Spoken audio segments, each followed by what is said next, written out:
बिस्मिल्लाहिर्रहमानिर्रहीम। अस्सलाम वालेकुम dear student, you are watching the learning college YouTube channel. आज हम केमिस्ट्री की एक नई क्लास के साथ यहाँ पे मौजूद हैं। प्रीवियस लेक्चर के अंदर हमने हिस्ट्री के ऊपर बात की थी कि किन किन साइंटिस्ट ने एसिड और बेस के ऊपर काम किया और क्या क्या काम किया, क्या क्या उनके पॉइंट्स थे, क्या क्या उनके डिफेक्ट्स थे, उनके ऊपर बात की। इंट्रोडक्शन भी हमने किया, एसिड और बेस की कैरेक्टरिस्टिक प्रॉपर्टीज़ के ऊपर बात की कि अगर एसिड है तो एसिड की कौन कौन सी प्रॉपर्टीज़ होंगी या किन प्रॉपर्टीज़ को हम चेक करके बता सकेंगे कि ये एसिड है या बेस है। उनके बारे में एक टेबल बना दिया था, उसके अंदर हमने उन दोनों की प्रॉपर्टीज़ को इकट्ठा कर लिया था और उन प्रॉपर्टीज़ को देख के फिर हम बता सकते थे कि ये चीज़ एसिड होगी या फिर बेस होगी। आज हम उसी लेक्चर को आगे फर्दर कंटिन्यू करेंगे, एसिड और बेस की डेफिनेशन भी करेंगे। अकॉर्डिंग टू एरेनियस कंसेप्ट चलेंगे, एसिड और बेस की डेफिनेशन करेंगे, साल्ट की डेफिनेशन करेंगे और फिर हम देखेंगे कि ये एसिड और बेस साल्ट जो हम पढ़ रहे हैं इनका हमारा डेली लाइफ के साथ ताल्लुक क्या है, हम क्यों ऐसा पढ़ रहे हैं या हमें ये जो पढ़ रहे हैं इससे हमें फ़ायदा क्या हो रहा है। तो इसके डेली लाइफ के यूजेस के ऊपर भी बात करेंगे। तो चलते हैं आज के वीडियो लेक्चर की तरफ। आज के वीडियो लेक्चर से रिलेटेड जो होमवर्क होगा वो आप मेरे व्हाट्सएप नंबर के ऊपर मुझे सेंड कर देंगे। व्हाट्सएप नंबर है 0311501969। इसके ऊपर आप मुझे सेंड कर देंगे। चैप्टर आपका 8 है, acid base and salt. Acid की डेफिनेशन से स्टार्ट करते हैं। अकॉर्डिंग टू मैं एरेनियस कंसेप्ट ये बात करूंगा, एसिड और बेस की डेफिनेशन करूंगा क्योंकि ये पहला कंसेप्ट है एसिड और बेस के बारे में। मोस्टली हम यही यूज करते हैं। अब अगर आप 10th क्लास में आपने पढ़ा तो ये एसिड बेस जो एरेनियस से हमने स्टार्ट किया था तो यही था। तो यहाँ पे भी एसिड बेस को हम जो डेफिनेशन मैं कर रहा हूँ अकॉर्डिंग टू एरेनियस कंसेप्ट कर रहा हूँ और एरेनियस से ये जो कंसेप्ट दिया था ये 1884 के अंदर अरहेनियस ने ये बात की थी। और according to Arrhenius concept acid की डेफिनेशन क्या है? एसिड की डेफिनेशन है कि which give H positive ion in aqueous solution, जो आपको एक्वस सॉल्यूशन के अंदर H पॉजिटिव आयन देगा। कोई भी स्पीशी होगी H पॉजिटिव आयन दे रहा है एक्वस सॉल्यूशन के अंदर, हम उसे कहेंगे कि क्या है, एसिड। और ऐसा किससे कहा? एरेनियस ने कहा। अब बहुत सारी एग्जांपल्स मैंने लिख ली और बहुत सारी एग्जांपल दी जा सकती हैं। बाज़ एग्जांपल मैंने यहाँ पे लिख ली है। पहली एग्जांपल देखिए, मैंने यहाँ पे लिखी है कि HCl को जब वाटर के अंदर आप डालेंगे, वाटर के अंदर जब इसको पुट किया जाएगा तो ये वाटर के अंदर जाके डिसोसिएट हो जाएगा। किसके अंदर? H पॉजिटिव के अंदर और Cl नेगेटिव के अंदर। तो ये एक्वस सॉल्यूशन के अंदर जाके हमें H पॉजिटिव आयन दे रहा है, तो ये एसिड है अकॉर्डिंग टू एरेनियस कंसेप्ट। इस तरह देखिए HNO3 nitric acid, nitric acid को जब वाटर के अंदर ये डालेंगे डिसोसिएट होगा H पॉजिटिव के अंदर, NO3 नेगेटिव के अंदर ये डिसोसिएट हो जाएगा। सिमिलरली एसिटिक एसिड को आप अगर जब वाटर के अंदर डालोगे तो ये डिसोसिएट हो जाएगा किसके अंदर? H पॉजिटिव आयन के अंदर और अपने एसिडेट आयन के अंदर ये डिसोसिएट हो जाएगा। ये मैंने कुछ इक्वेशंस की फॉर्म में लिख लिए कि ऐसा हो सकता है, ऐसा होता है। इसके अलावा देखिए H2SO4 सल्फ्यूरिक एसिड हो गया, H3PO4 फास्फोरिक एसिड हो गया, HCN हाइड्रोजन साइनाइड, ये भी ऐसे तमाम स्पीशीज हैं। इनको अगर आप वाटर के अंदर डिसोसिएट करवाओगे, वाटर के अंदर डालोगे तो ये अपने H पॉजिटिव आयंस देंगे। जब ये सारे के सारे जो H पॉजिटिव आयंस दे रहे हैं एक्वस सॉल्यूशन के अंदर, तो हम क्या बोलते हैं कि सारे के सारे क्या हैं? एसिड्स हैं according to Arrhenius concept. According to Arrhenius concept अगर बेस की बात करें तो बेस क्या है? बेस होती है which give OH negative ion in aqueous solution. Aqueous solution के अंदर आपको OH नेगेटिव आयन दे, क्या बोलती होती है उसे? Hydroxyl ion. हाइड्रोक्सल आयन आपको अगर एक्वस सॉल्यूशन के अंदर दे रहा है तो उसको बेस बोलेंगे। एग्जांपल मैंने इसकी भी यहाँ पे लिख ली है। सोडियम हाइड्रोक्साइड है, वाटर के अंदर जब डिसोसिएट होगा Na पॉजिटिव के अंदर जाएगा और Cl नेगेटिव के अंदर चला जाएगा।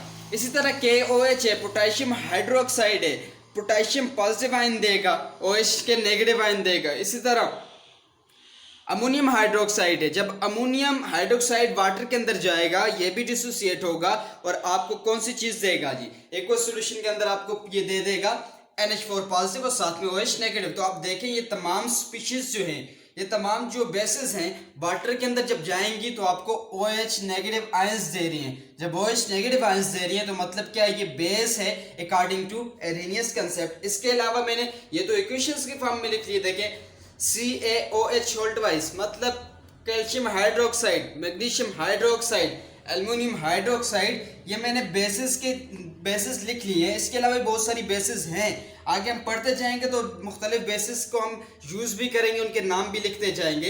ये तमाम की तमाम बेसिस हैं जो एरेनियस के मुताबिक OH नेगेटिव आयन आपको एक्वस सॉल्यूशन के अंदर दे रही है।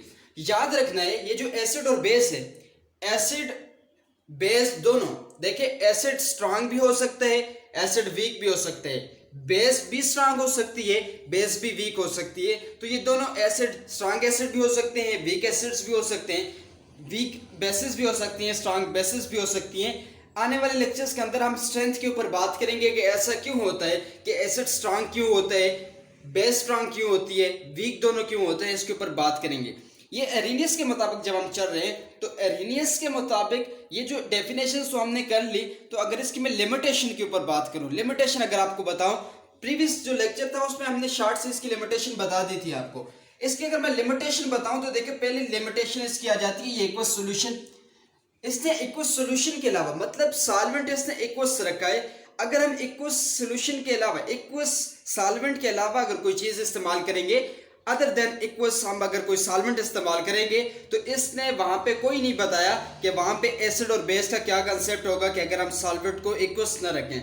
इसी तरह फिर इसने बहुत सारी एसिड बेस, ये जो ला है ये रिस्ट्रिक्ट हो गया किसके ऊपर, देखें H पॉजिटिव के ऊपर, OH नेगेटिव के ऊपर। अब जिन स्पीशीज के अंदर H पॉजिटिव भी नहीं है, OH नेगेटिव भी नहीं है, तो उनके बारे में तो इसने कोई आइडिया नहीं दिया, तो ये इसकी लिमिटेशन में आ जाता है। फिर अगर बात करो इसकी तीसरी, देखिए कार्बन डाइऑक्साइड है, वो एसिडिक नेचर रख रहा है, उसके बारे में इसने कोई कंसेप्ट नहीं दिया है। इसी तरह NH3 है, बेसिक को रखती है प्रॉपर्टीज, इससे कोई आइडिया नहीं दिया। तो ये इसकी 3 लिमिटेशंस आ जाती है एरेनियस की एसिड बेस के अकॉर्डिंगली। अब अगर देखें एसिड बेस की डेफिनेशन भी होगी क्योंकि चैप्टर ऐसा था। अब साल्ट है नेक्स्ट साल्ट के ऊपर जब हम जाएंगे तो साल्ट क्या होता है, ये देखिए, ये तो साल्ट आप डेली लाइफ के अंदर इस्तेमाल कर रहे होते हो, ठीक है। अब कहाँ इस्तेमाल करते हो आगे इसके पे जाके बात करते हैं। साल्ट की मैं डेफिनेशन करूं तो साल्ट की डेफिनेशन क्या है, chemical compound formed by the chemical reaction of acid and base, के एसिड जब रिएक्ट करती है बेस के साथ, इसके रिजल्ट में जो आपके पास प्रोडक्ट आता है वो क्या होता है, इसके रिजल्ट में आने वाला प्रोडक्ट आपके पास साल्ट होता है। मिसाल के तौर पे मैं अगर आपके पास एक एग्जांपल लिख लूं, एग्जांपल आपके पास ये है कि अगर HCl जो है, HCl जो है वो रिएक्ट करेगा किसके साथ, किसी बेस के साथ, NaOH के साथ, तो प्रोडक्ट में आपको क्या बना के देगा, NaCl बनेगा, साथ में क्या चीज बन जाएगी, वाटर बन जाएगा। जब एसिड और बेस आपस में रिएक्ट करेंगे तो रिजल्ट में आपके पास क्या चीज आ जाएगी, NaCl, ये साल्ट आ गया, जिसको आप टेबल साल्ट बोलते हो, कॉमन साल्ट बोलते हो। तो ये क्या होता है, ये रिजल्टेंट होता है किसका, एसिड और बेस के रिएक्शंस का। एसिड बेस और साल्ट की डेफिनेशन आई थिंक आपको क्लियर हो चुकी होगी। एग्जांपल्स भी मैंने यहाँ पे लिख लिए, NaCl एग्जांपल है इसकी, ठीक है। इस तरह MgCl2 भी इसकी एग्जांपल है, ठीक है। AlCl3 भी इसकी एग्जांपल है, बहुत सारी एग्जांपल इसकी दी जा सकती हैं। अब हम बात करेंगे इसके यूजेस की तरफ। यूजेस कौन कौन से, देखिए बहुत सारे मैंने यहाँ पे लिख लिए, मैंने एक लिस्ट बना दी है इनकी यूजेस के ऊपर बात करेंगे कि यूजेस क्या है, यूजेस एसिड के क्या है, बेस के क्या है, साल्ट के क्या है। देखिए हमने पढ़ लिया, अब हमें क्या पता ये कहाँ कहाँ पे डेली लाइफ के अंदर यूज हो रहे होते हैं, तो उनके ऊपर हम बात करेंगे। डेली लाइफ के अंदर ये कहाँ कहाँ पे यूज हो रहे होते हैं। देखिए सबसे पहला जो आपके पास है वो है हाइड्रोक्लोरिक एसिड लिखा HCl। अब ये HCl जो है गैस्ट्रिक जूस जो है उसके अंदर पाया जाता है। मैं यहाँ पे लिख लेता हूँ गैस्ट्रिक जूस, गैस्ट्रिक जूस के अंदर ये चीज होती है। और इसका फंक्शन क्या है वहां पे, देखिए अब कोई भी हम फूड खा रहे होते तो डाइजेशन जो होता है, प्रोसेस होता है, बायो के अंदर आपने इसको डिटेल से पढ़ोगे, मैं जस्ट सिंपल से यहाँ पे आपको बताऊंगा।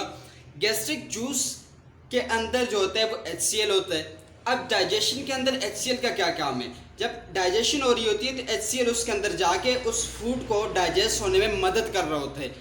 एसिड अगर वहाँ पे नहीं जाएगा तो फूड की डाइजेशन नहीं होगी। अब आपने ये भी सुना होगा कि देखिए बहुत सारे लोगों को एसिडिटी हो जाती है। तो एसिडिटी का मतलब क्या है कि वो जो उनकी ग्लैंड्स है, जो जहाँ से ये HCl आपके पास आ रहा होता है, डाइजेशन फूड के लिए, तो वहाँ पे एसिड की अमाउंट ज़्यादा हो जाती है। जहाँ पे एसिड की अमाउंट ज़्यादा हो जाएगी, जहाँ पे एसिड की अमाउंट ज़्यादा हो जाएगी, वहाँ पे फिर एसिडिटी ज़्यादा हो जाएगी। फिर उसको कंट्रोल करने के लिए क्या करेंगे, आगे चल के आपको वो भी बताता हूँ। तो गैस्ट्रिक जूस के अंदर HCl होता है, और HCl जो ये आपकी डाइजेशन के अंदर मदद कर रहा होता है। उसके बाद मैंने लिखा एसिटिक एसिड, नंबर 1 ये आ गया। नंबर 2 आपके पास आ गया एसिटिक एसिड। एसिटिक एसिड जो है ये विनेगर के अंदर होता है। विनेगर, सिरका जो आपके पास है उसके अंदर इस्तेमाल होता है। उस सिरका जो है आप डेली लाइफ के अंदर इसको इस्तेमाल कर रहे होते हो, तो एसिडिक एसिड के विनेगर के अंदर मौजूद होते हैं। और ये कहाँ कहाँ इस्तेमाल होता है ये आपको बेहतर पता है। इसके अलावा तीसरा जो मैंने लिखा है एसिड, सिट्रिक एसिड। जितने भी सिट्रस फूड है आपके पास, खट्टे सोर टेस्ट वाले, उनके अंदर क्या चीज़ मौजूद होगी, एसिड मौजूद होगा। और ये एसिड वीक एसिड होता है। देखिए मिसाल के तौर पे आपके पास लेमन है, ऑरेंजेस है, उनके अंदर सिट्रिक एसिड पाया जाता है। इसी तरह अगर आप बात करो एप्पल की, तो एप्पल के अंदर मेलिक एसिड पाया जाता है। ठीक है, तो ये एसिड्स पाए जाते हैं जितने भी सिट्रस फूड है। अब देखें फ्रूट्स के अंदर ये तो सारे फ्रूट्स हैं, फ्रूट्स के अंदर ये चीज़ एसिड पाए जा रहे हैं, और ये हम डेली लाइफ के अंदर इस्तेमाल कर रहे होते हैं। तो ये डेली लाइफ के इसके यूजेस आ गए। सल्फ्यूरिक एसिड जी, number 4 sulphuric acid. Sulphuric acid क्या है? सल्फ्यूरिक एसिड को हम डेली लाइफ के अंदर कार बैटरीज के अंदर हम इस्तेमाल कर रहे होते हैं। कार बैटरीज के अंदर हम इस्तेमाल कर रहे होते हैं। और कार बैटरीज, जितनी भी गाड़ियां हैं उनकी बैटरीज होती हैं उनके अंदर, तो ये भी डेली लाइफ के यूजेस में आ जाता है कि कार बैटरीज के अंदर आप सल्फ्यूरिक एसिड को क्या कर रहे होते हो, इस्तेमाल कर रहे होते हो। नंबर 5 है आपके पास कार्बनिक एसिड। कार्बनिक एसिड कहाँ पे इस्तेमाल होते हैं जी? कार्बनिक एसिड देखिए हम डेली लाइफ के अंदर बहुत सारी ड्रिंक्स इस्तेमाल कर रहे होते हैं, कोक, पेप्सी एक्सेट्रा, जो भी है आपके पास, इन तमाम ड्रिंक्स के अंदर कार्बनिक एसिड होता है। अगर आप उसके ऊपर जो उसकी इंस्ट्रक्शंस जहाँ पे लिखी होती है वहाँ पे देखोगे, तो वहाँ पे कार्बनिक एसिड जो है वो आपको मेन वहाँ पे मिल जाएगा। तो वहाँ पे इस्तेमाल किए जाते हैं। कार्बोनेटेड ड्रिंक्स भी कहा जाता है ऐसी तमाम चीज़ों को। तो कोक, पेप्सी के अंदर ये भी डेली लाइफ के अंदर इस्तेमाल होने वाली चीज़ें हैं। वॉशिंग सोडा, कपड़े तो धोते हैं, ठीक है, तो वॉशिंग सोडा नाम से जाहिर है कपड़े धोने के लिए जो सोडा आप इस्तेमाल कर रहे हो, तो ये बेस है, इसको आप यूज़ कर रहे होते हैं एज ए क्लीनिंग एजेंट। तो यहाँ पे मैं लिख लेता हूँ कि किसके लिए इस्तेमाल होते हैं, वॉशिंग ऑफ क्लॉथ्स के लिए इस्तेमाल होते हैं, वहाँ पे आप उसको इस्तेमाल कर रहे होते हो। ये भी आपके पास क्या है, बेस है। बेकिंग सोडा, ये भी नाम से जाहिर है। देखिए बेकिंग, जितने भी बेकरी के आइटम्स हैं, बेकरीज के जितने भी आइटम्स हैं, ये आप घरों के अंदर भी बेकिंग सोडा को इस्तेमाल कर रहे होते हो। तो ये बेस है और ये भी डेली लाइफ के अंदर इस्तेमाल होने वाली चीज़ है। इसके बाद क्या है, इसके बाद आपके पास आ गया नंबर 8। नंबर 8 आपके पास क्या है, लाइम वाटर है। और ये वाइट वॉशिंग ऑफ बिल्डिंग्स के लिए इस्तेमाल हो रहे होते हैं। वाइट वॉशिंग ऑफ बिल्डिंग्स के लिए इस्तेमाल हो रहे थे। बाद में हम इन तमाम को फिर डिटेल से अगर ज़रूरत पड़ी तो हम इनके यूजेस को डिटेल के ऊपर इस पर बात करेंगे। कास्टिक सोडा आपके पास नेक्स्ट है, बेस है आपके पास। कास्टिक सोडा कहाँ पे इस्तेमाल कर रहे होते हो आप? कास्टिक सोडा ये सोप बनाने के लिए, ठीक है, सोप जहाँ पे बनाया जाता है, सोप बनाने के लिए और बहुत सारे क्लीनिंग पर्पसेस के लिए इस्तेमाल किए जाते हैं इसको, ठीक है। कास्टिक सोडा सोप बनाने के लिए सोप इंडस्ट्री के अंदर इस्तेमाल हो रहे हैं, और बहुत सारे क्लीनिंग जो डिटर्जेंट्स हैं वहाँ पे भी कास्टिक सोडा को इस्तेमाल किए जाते हैं। इसके अलावा मिल्क ऑफ मैग्नीशिया, नंबर 10, ये भी बेस है। मिल्क ऑफ मैग्नीशिया क्या होता है? Magnesium hydro oxide. Milk of magnesium, अब देखिए मैंने पहले कहा था जब एसिडिटी ज़्यादा हो जाएगी, जब अमाउंट ऑफ एसिड आपकी फूड के अंदर ज़्यादा हो जाएगी, तो वहाँ पे फिर एसिडिटी का प्रॉब्लम आता है। जब एसिडिटी का प्रॉब्लम आएगा तो उसको कंट्रोल कैसे किया जाएगा? एसिड ज़्यादा हो गए बॉडी के अंदर, ठीक है, आपके स्टमक के अंदर एसिड ज़्यादा हो गए, तो मिल्क ऑफ मैग्नीशियम मतलब मैग्नीशियम हाइड्रोक्साइड को एज एंट एसिड इस्तेमाल किया जाता है, ताकि जो एसिडिटी जो ज़्यादा हो गई थी उस एसिडिटी को क्या किया जाए, कम किया जा सके। तो मैग्नीशियम हाइड्रोक्साइड को एंट एसिड एन एसिड इस्तेमाल किया जाता है, और ये मेडिसिन के अंदर भी बहुत सारा इसका रोल है, तो मेडिसिन के अंदर इस चीज़ को इस्तेमाल किया जाता है। इसके अलावा अमोनिया गैस लिखा, ये भी बेस है, अमोनिया गैस लिखा बेस है। कहाँ पे इस्तेमाल हो रहा है? फर्टिलाइजर्स के अंदर, फर्टिलाइजर मैन्युफैक्चरिंग के अंदर इसको इस्तेमाल किए जाते हैं अमोनिया गैस के अंदर। फिर अमोनिया गैस को कूलिंग एजेंट के तौर पे भी इस्तेमाल किए जाते हैं। ठीक हो गया। इसके अलावा नेक्स्ट है 12 अमोनियम हाइड्रोक्साइड। जब ये अमोनिया गैस को वाटर के साथ रिएक्शन करवाओगे तो अमोनियम हाइड्रोक्साइड बनेगा, और अमोनियम हाइड्रोक्साइड को लैब्स के अंदर इस्तेमाल किया जाता है बहुत सारे पर्पसेस के लिए। तो अगर आप गौर करोगे इन तमाम के ऊपर, तो आप देखोगे कि ये सारी की सारी जो चीज़ें हैं ये डेली लाइफ के अंदर यूज़ होने वाली तमाम चीज़ें हैं, और डेली लाइफ के अंदर फिर हम एसिड को इस्तेमाल कर रहे होते हैं और बेसिस को इस्तेमाल कर रहे होते हैं। अब हम अगर बात करें साल्ट को, तो देखिए साल्ट मैंने एक ही लिखा है यहाँ पे, table salt, common salt, NaCl जिसको आप बोलते हो। तो NaCl किस लिए इस्तेमाल कर रहे होते हो डेली लाइफ के अंदर? तो जाहिर सी बात है टेस्ट के लिए इस्तेमाल कर रहे होते हो। ठीक है, टेस्ट देने के लिए आप साल्ट इस्तेमाल कर रहे होते हो। मैंने साल्ट्स के नाम नहीं लिखे यहाँ पे कौन सा साल्ट किस लिए इस्तेमाल होगा, लेकिन थोड़े बहुत आपको यूजेस बता देता हूँ कि साल्ट को हम डेली लाइफ के अंदर कहाँ कहाँ पे इस्तेमाल कर रहे होते हैं। देखिए साल्ट को प्रिजर्विंग फूड के तौर पे भी इस्तेमाल किया जाता है, प्रिजर्विंग ऑफ फूड के नमक लगा के फिर जो है ये आप मतलब आप लाइफ टाइम बढ़ा सकते हो किसी भी फूड का। जो मीट है इसके ऊपर अगर आप साल्ट यूज़ करेंगे तो ये थोड़ा लंबे अरसे तक इसको चलाया जा सकता है। पहले ज़माने में ऐसा ही किया जाता था। तो साल्ट को as a preserving of food के तौर पे इस्तेमाल किया जा सकता है। फिर साल्ट को जो है डी आइसिंग के तौर पे इस्तेमाल किया जाता है, मतलब बर्फ़ जहाँ जिन इलाकों में ज़्यादा पड़ जाती है तो साल्ट को वहाँ पे यूज़ किया जाता है ताकि उस बर्फ़ को ख़त्म किया जा सके, जल्दी ख़त्म किया जा सके। इसके अलावा वाटर सॉफ्टनर के तौर पे भी इस्तेमाल किया जाता है। साल्ट को वाटर सॉफ्टनर के तौर पे भी इस्तेमाल किया जाता है साल्ट को। इसके अलावा अगर मैं बात करूँ तो क्लीनिंग एजेंट के तौर पे भी इस्तेमाल किया जाता है। क्लीनिंग एजेंट के तौर पे भी साल्ट को इस्तेमाल किया जाता है। इसके अलावा बात करो ग्लास इंडस्ट्री जितने भी है, ग्लास इंडस्ट्री के अंदर इसको इस्तेमाल किया जाता है। पेपर इंडस्ट्री जितने भी है आपके पास, पेपर इंडस्ट्री जितने भी है उसके अंदर आप साल्ट को इस्तेमाल कर रहे होते हो। इसके अलावा जितने भी डिटर्जेंट्स हैं,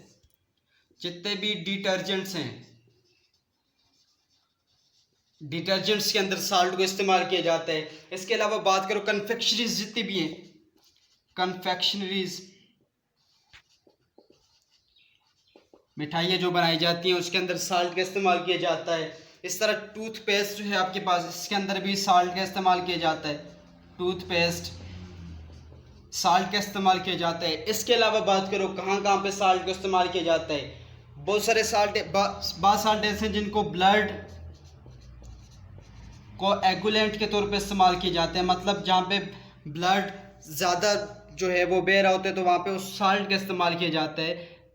पोटाश एलम, ठीक है, उसके इस्तेमाल किए जाते हैं ताकि ब्लड को क्लाट किया जा सके। ब्लड एकदम से जम जाते हैं वहाँ पे, वो ब्लड वहाँ से बाहर नहीं आ रहा होता है। इसके अलावा बहुत सारे साल्ट ऐसे हैं जिनको सीमेंट इंडस्ट्री के अंदर इस्तेमाल किए जाते हैं।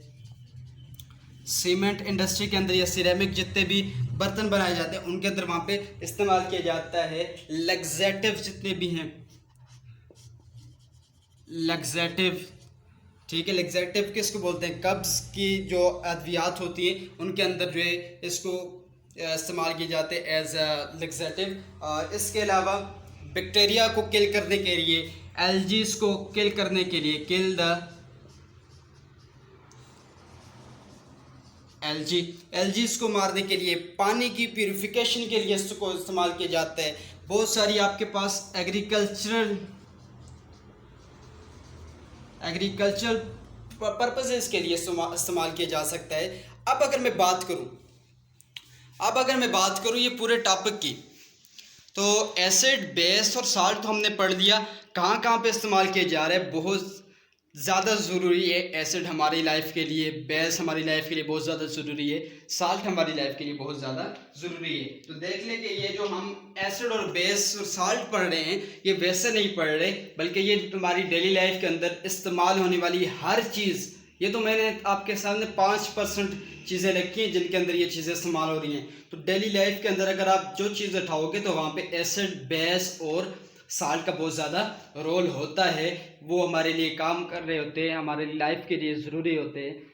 आज के जो वीडियो लेक्चर से जो होमवर्क आपको मिल रहा है, होमवर्क आपको अगर देंगे तो होमवर्क ये है कि आपने ये यूजेस लिख लेने, आपने ये यूजेस लिख लेने, ठीक है। एसिड के क्या यूजेस है, कहाँ पे इस्तेमाल हो, बाज़ यूजेस मैंने लिख लिया। अगर आपके पास आप और अगर सर्च करें तो ये आपका एक टास्क भी हो जाएगा कि सर्च करें बहुत सारी एसिड जो आप इस्तेमाल कर सकते हो, कहाँ कहाँ पे इस्तेमाल होते हैं। इसके अलावा बेसिस को, साल्ट्स को, ये यूजेस आपका होमवर्क है सारा। और इस तरह उठा के नहीं लिखने, ठीक है। आप पूरा एक सेंटेंस बनाया करें, जैसे हाइड्रोक्लोरिक, जैसे मैं सिंपल अगर कर लूँ, मिल्क ऑफ मैग्नीशिया अगर मैं बात करूँ तो milk of magnesia is use as antacid for different purposes आप लिख लो, एसिडिटी के लिए इस्तेमाल हो रहे थे। Ammonia gas is use in fertilizers. अच्छा, इसी तरह अगर आप बात करो, salt is use as a preserving of food, deicing, water softener. इस तरह पूरा एक सेंटेंस बना के लिख कर करो। यहाँ पे हमारे पास टाइम नहीं होता, टाइम की शॉर्टेज होती है और चीज़ें आपको ज़्यादा बताना पड़ती हैं, तो हम इस्तेमाल कर रहे होते हो। तो इस तरह अब तक ख्याल रखना है और इस तरह वीडियोज़ को देखते रहे। शुक्रिया।